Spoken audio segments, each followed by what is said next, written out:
I'm going to turn it over to the Chief to provide an update and some of the details based on the limited amount of information that we have thus far this morning, and then I will provide some comments myself. Chief? My name is Brian O'Hara, B-R-I-A-N-O''H-A-R-A. I am the Minneapolis Police Chief. At approximately 9:03 a.m. this morning, Minneapolis police received a report of a shooting involving federal law enforcement in the area of East 26th Street and Nicollet Avenue on the south side of the city. Officers arrived and found an adult male with multiple gunshot wounds when they arrived.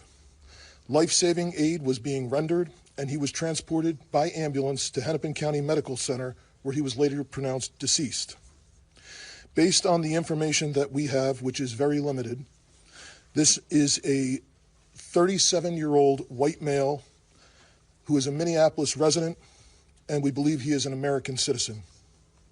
We have not been told any official reports of what has led up to the shooting, but we have seen the video that is circulating on social media.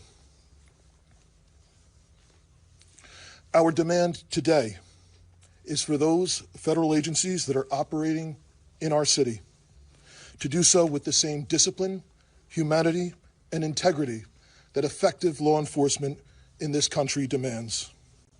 We urge everyone to remain peaceful. We recognize that there is a lot of anger and a lot of questions around what has happened, but we need people to remain peaceful. In the area, we have an unlawful assembly at this time. Minneapolis police have given multiple warnings for the crowd to disperse. We are asking for people to avoid the area and to leave if you are there. We have requested mutual aid from the Minnesota State Patrol and from all our local and county regional partners. We ask everyone to remain calm and to please do not destroy our own city.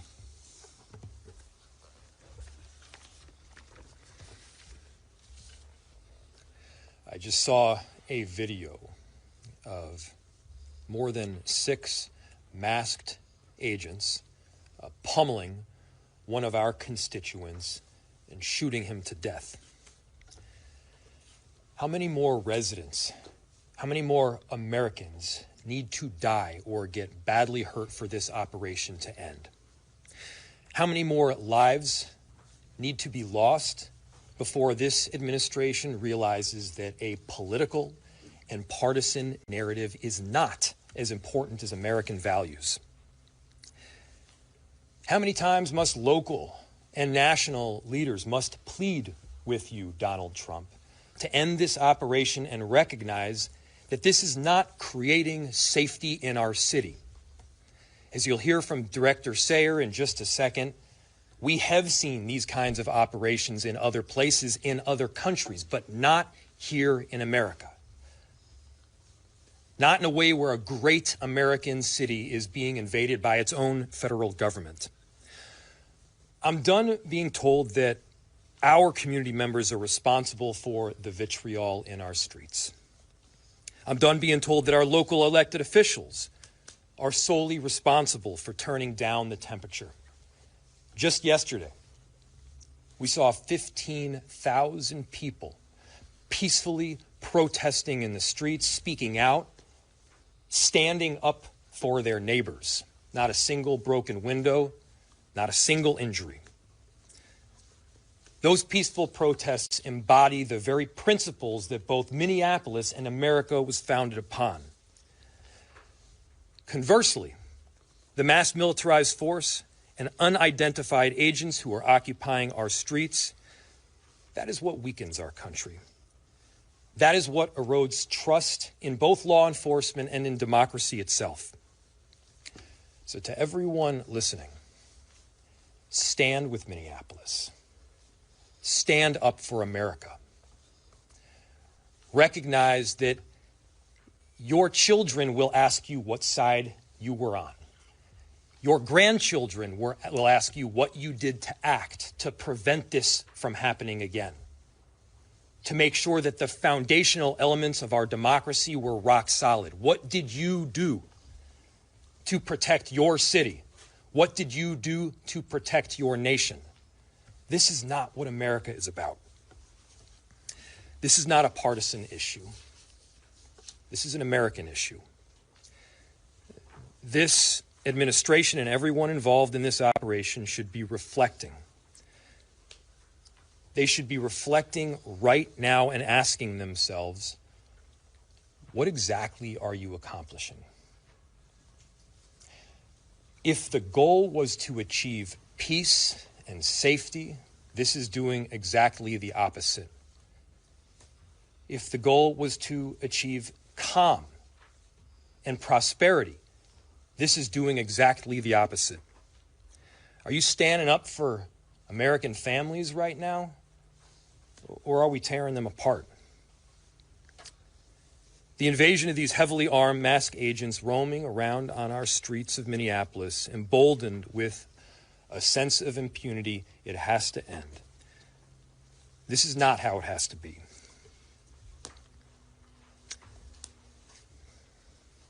So, to President Trump,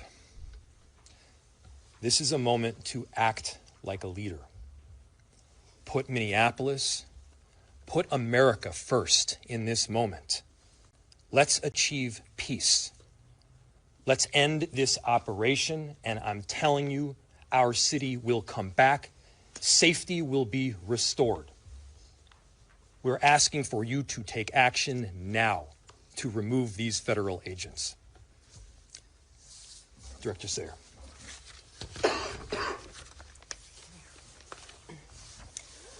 My name is Rachel Sayre, and I am the Director of the Emergency Management Department for the City of Minneapolis. I took this job to keep us safe because I live here, and this is my community. We are doing everything we can to mitigate the impacts of this terrible situation. The city's Emergency Operations Center continues to be activated, as it has throughout the surge in federal agents over the last few weeks. We are tracking impacts and coordinating the city's response to this situation, which is having profound repercussions in our community. I can't underscore enough how much Operation Metro Surge is impacting our city. Families with loved ones detained and those who are afraid to be in public lest they become targets need help accessing the most basic necessities like food, housing, and rides to school. Businesses are shuttering and our local economy is severely impacted, which means families are suffering, just as we were rounding a corner in our recovery. Many of our Minneapolis residents, my neighbors, my friends, my community members, are ceasing participation in public life, afraid to even go to the doctor.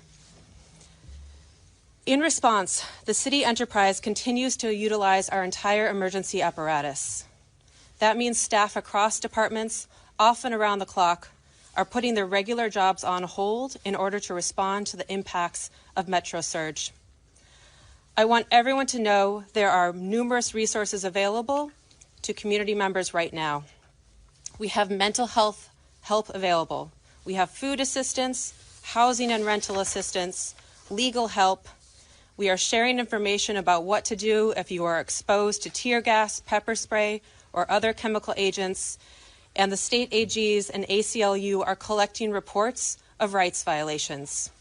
You can access these resources on the city's virtual resource center at minneapolismn.gov/ICE. Please share this information with your neighbors. We have help and we want you to be able to access that. My background is in international humanitarian response in conflict zones in Yemen, Haiti, Syria, Iraq, and Ukraine. What I've seen here is what I've seen there. A powerful entity violently and intentionally terrorizing people, making them afraid to go outside so they can't earn a living, so that kids are forced out of school. This has a lasting generational impact. People can't plan a single day of their lives because they don't know who is around the corner and if their family member or neighbor is about to be taken away. In these times, you see both the best and the worst. The worst is the terror and the feeling of helplessness. The best is will continue to be our community's response. The way we are showing up for each other, that is in the absolute worst of times. We're showing up for each other in the absolute worst of times. I'll turn it back to the mayor. Thank you. We'll open it to questions. We are seeing an incredible volatile situation unfolding right now around that scene. Is there any communication right now between local and federal law enforcement or cooperation, or where do those efforts stand to try to calm what's going on down there right now? Yeah, I'll turn it to the chief to answer. So the question was, there is an incredibly volatile scene in South Minneapolis right now, and the extent of communication with law enforcement agencies. We have established a command post that is led by Minneapolis Police, and there are representatives from all of the regional, local, county, and state organizations. We have had communication with Homeland Security, but they have not been able to provide us any specific details around the incident itself. We are responsible for ensuring the safety of people on the streets of our city, and we are doing everything that we can to maintain the peace right now, led by Minneapolis Police, but with the help of the Minnesota State Patrol, Hennepin and Ramsey County Sheriffs. Several suburban towns are in the city helping us with 911 calls. We have done an emergency recall of all sworn personnel back to duty. And we are working with the fire department right now to ensure that 2 small fires that were started in the area are safely extinguished. But again, we need everyone to avoid the area if possible. And the people who are in the area, we understand your frustrations. This is not sustainable. But we need people to leave the area at this time. Is the National Guard involved? We have communicated with the National Guard. They have been on standby for several days. And we have ensured the National Guard, as well as all of the local law enforcement partners, are aware of the situation. Chief and Mayor, if I can ask you, this is a statement from Tricia McLaughlin, spokesperson for DHS. She said in her statement, an individual approached U.S. Border Patrol officers with a 9mm semi-automatic handgun.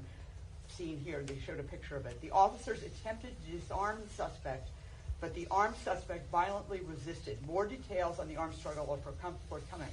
Fearing for his life and the lives and safety of fellow officers, an agent fired defensive shots. Medics on the scene immediately delivered medical aid. Is that what happened? So Minneapolis Police, the question was, you read a statement from DHS saying that a weapon was presented and there was attempts to disarm the person. Again, like I stated earlier, Minneapolis Police, as well as our supervisors, our watch commander, responded to the scene. We were not provided any public safety statement around the incident, what happened. We have since seen a video that is circulating online, like thousands of other people have at this time. So we do not know what happened prior to the recording that is online right now. I immediately called for the Minnesota Bureau of Criminal Apprehension to respond, to conduct an investigation. They are on the scene. I believe the FBI is on the scene as well. But I think the video speaks for itself. What I can tell you is we have identified this person, 37-year-old white male, resident of the city. The only interaction that we are aware of with law enforcement has been for traffic tickets, and we believe he is a lawful gun owner with a permit to carry. Chief, can you clarify, was MPD cut out of this investigation? Has the BCA been cut out like we've seen from the 2 previous shootings? The question was, has MPD been cut out of the investigation, and has the BCA been cut out? As I stated, I immediately requested the BCA to respond. It's my understanding that they are on the scene. I have not heard anything otherwise. There was initially some information was relayed to me over the radio that our officers were told that they were either not needed or could leave, and I gave a direct order to ensure that Minneapolis Police maintain the scene as well as other state and local law enforcement. Can you talk about the discrepancy? Do you know whether it was multiple officers involved in the shooting or one officer? Do you know their whereabouts? Are they in custody at all or still on the scene? So the question was is there multiple officers involved in the shooting? That is the preliminary information. That is our understanding, that it was more than one law enforcement officer involved in the discharge. And again, There is public video that shows several law enforcement officers in a scuffle with someone. Can you talk about the discrepancy? Initial reports said that the victim here was 51 years old. The information that you have, where's that from?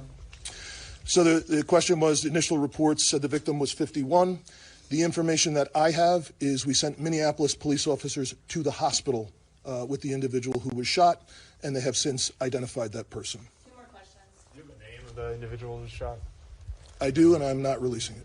Are you able to talk, have you been able to talk with top ICE and Border Patrol officials to ask them to please be in on this, or have you talked to them, or have you been rejected?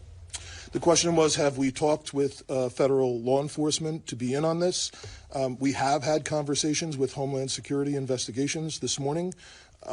We are told they do not have any information to share at this time, but we will attempt to maintain those communications going forward. Do you believe that? Do you believe that? Do you believe that they have no information to share at this time? The question was, do I believe that they have no information to share at this time? I don't know if the individual that we were in contact with would or not. This is a Saturday morning. And just like it was for us, it was a scramble to do an emergency recall and to get people to the scene. All right, thank you guys. We'll have more information if we get any later throughout the day.